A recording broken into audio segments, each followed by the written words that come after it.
Hello, ladies and gentlemen. It is Aurora ZX, and today got a pretty good battle here in the Prinz Heinrich.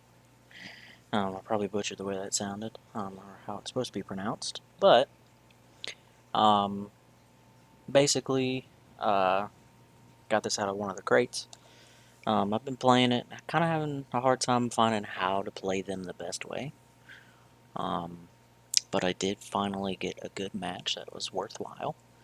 Um, Overall impressions of the German battlecruiser is very interesting, kind of fun, depending on matchmaking.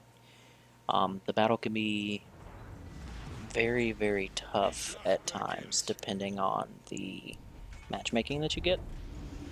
Um, but here, I got pretty good matchmaking here. Just a couple of destroyers, two cruisers, and the rest were battleships.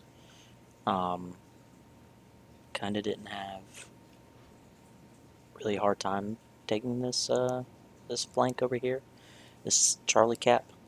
But basically, um, Prinz Heinrich is when I feel like the German battlecruiser lines, the German battlecruiser line really comes into its own. Your secondaries start to be 105s. Something interesting that I learned is one of my friends was using pretty much the same build as mine, but he had less level commanders. Um, and he had more range, and it turned out it was because on his ship he had the B hull, whereas I had the A hull. So the A hull, you'll still use the 88 mil secondaries. The B hull will use the 105s. You'll get, I believe it's 6x2 105s, which equals some more range. So my secondaries reach 10.2 kilometers. Um, and here I decide I'm gonna push up into to cover this sea cap here, as this island here is um, low enough where I can shoot over it, and depending on what spawns on this side will dictate what I ended up doing. Um, but the Heinrich is very interesting. She does, not only do you get the 105s with the hull upgrade, you also get an extra torp tube per side. So instead of 2x3, you'll have 2x4. They're still slow. They do hit relatively hard, 13.7, so don't worry, everybody's going to get, depending on the ship, of course, you will be able to suicide torp if you wish to do that. But here I decide to pop some torps in the direction because I thought that Gupard was going to push that far forward as he was going to rush me. But here I see that he is actually not. So there's all the secondaries going off, the 105s and the 150s. I haven't really been able to see the improved accuracy on the secondaries as much as I have the main battery accuracy. I definitely did see the main battery accuracy go way up, at least by German standards. You do get some wonky dispersion here and there based off the fact that these are double barrels, and double barrels usually have a hard time, at least if it's anything like PC where they'll kind of still struggle. Um, but compared to triple turrets or quad turrets. But here I bought my hydro. It's kind of a wasteful hydro, I will admit, but it does come in a little bit handy. She does get 5.4 kilometer sonar, which Bismarck buff to her sonar win, because 4.4 is kind of mediocre, especially when you have Odin, which has 6 kilometer sonar, if I remember correctly. But here I'm just kind of playing it safe. I'm not pushing too hard, as the biggest thing that I see a lot of people struggling with in the German battlecruisers is thinking that they are a battleship and that they have the armor to tank the hits, which they do not. You can get pinned and citadeled at pretty much just as every other battleship can, except for, of course, the German battleships. But here I decide, okay, it's time to push. I've got to move forward, support my team as they're getting kind of far forward. and I don't want to just be the only one.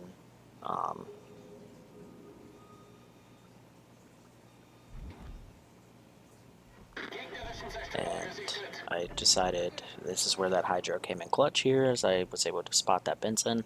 Now, I'm assuming, based off the fact that he did kill a destroyer shortly before I started my push, I'm assuming that his torps were on reload, or I would have been in a world of trouble here, simply based off the fact that the only option I had was to push in. Now, if he had his torps and he would have rushed me, he would have been able to kill me no problem.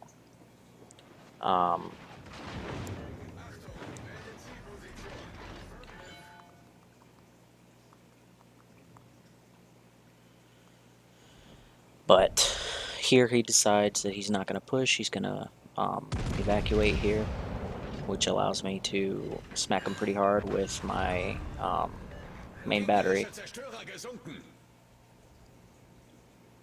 And then my secondary finishes him off, pardon me. But one thing that I'm finding with the German battlecruisers is some people have been taking engine mod, some people have been taking the damage mod, damage control mod, which reduces fire duration and fire flood. Either fire duration, it's either duration or damage. However, with the fast recharge DCP, I haven't found a real reason to use that one. So I personally, I use the engine mod. Now I'm using 16, L3, Hyde, Hipper, and Haruna as all of my inspirations and my commander, which is why I have 5 heals. But that's just how I've set mine up. And of course I use secondary battery in the first slot, and then I use whatchamacallit, concealment mod, and then of course rudder mod to increase my rudder shift, to make it a little more agile. Now, of course, by battleship standards, it's not super duper agile, but it's pretty good.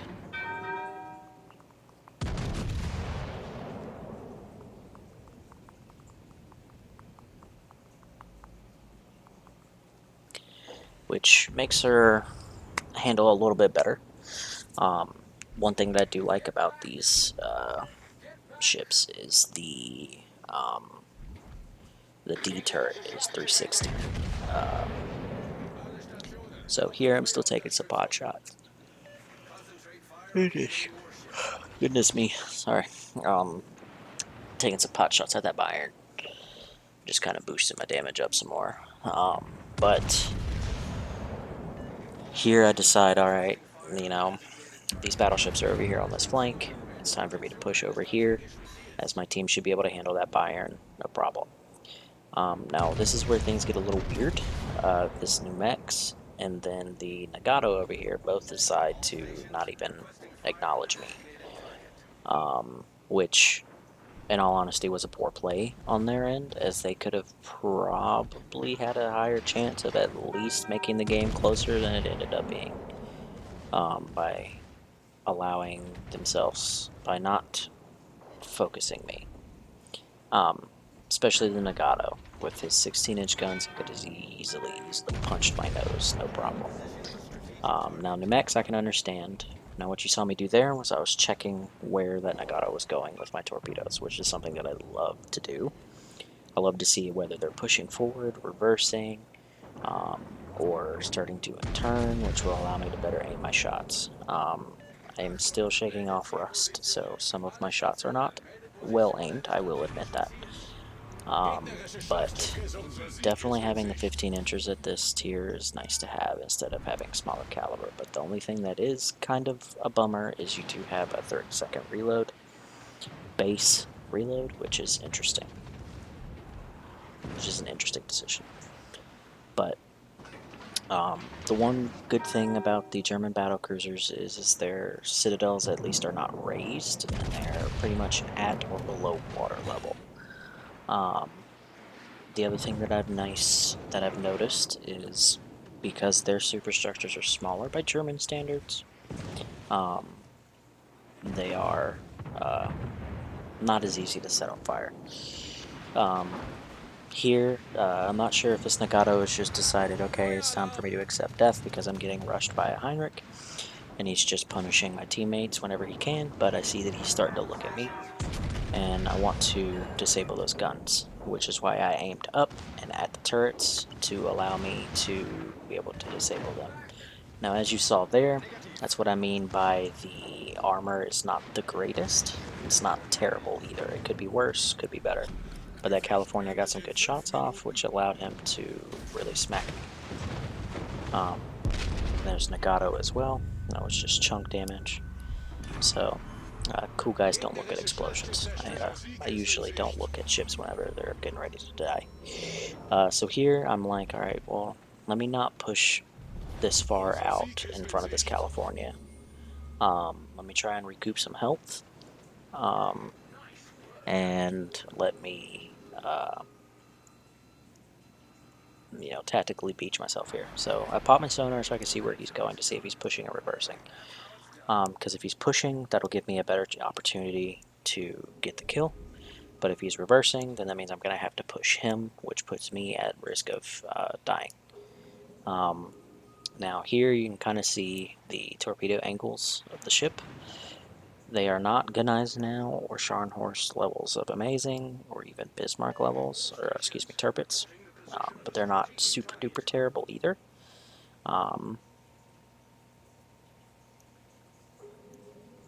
So if I had launched them then, he would have started to maneuver. So that's where the armor decided to, or well, RNG decided to play nice to me. He ended up planting all of his 14-inch shells right into my armored belt, which ended up being just full bounces. No damage was taken on my end, as you can see.